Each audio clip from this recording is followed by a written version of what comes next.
10 weeks later, he confessed to the murders of father and son David and Mark Short. Today, others who helped him with the Short murders were convicted by the jury. This evening, in this special edition of North West Tonight, we can tell you the full story for the first time. Let's begin by joining our chief reporter, Dave Guest, who is outside Preston Crown Court. Dave. Well, yes, Roger, this has been a long and harrowing trial for many of those involved, but it has to be said, Dale Cregan had the air of a man without a care in the world this afternoon. He sauntered back into the dock of courtroom number 1 at 4 o'clock to hear his sentence, and as he waited for the judge to come, he was laughing and joking with others in the dock. Well, when Mr Justice Holroyd began to give his sentences out, he said he'd observed that Cregan and many in the dock had shown little sign of remorse during the weeks of this trial. He said there were people driven by self-interest.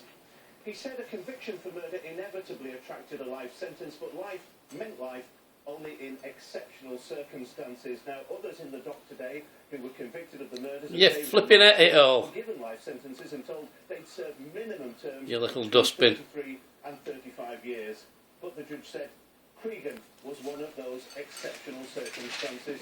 He received a whole life tariff, which means he will never be released from prison.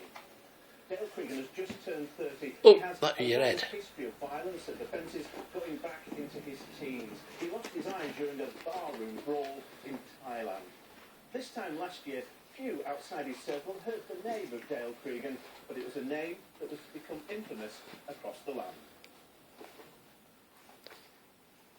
Hyde Police Station, September 18th, 2012. Britain's most wanted fugitive is handing himself in. Dale Cregan tells a stunned officer, "I'm wanted by the police, and I've just done 2 coppers." The 2 coppers were police constables Fiona Bone and Nicola Hughes. They were lying dead in the garden of this house just a few miles away in Mottram. Cregan had lured them here by dialing 999.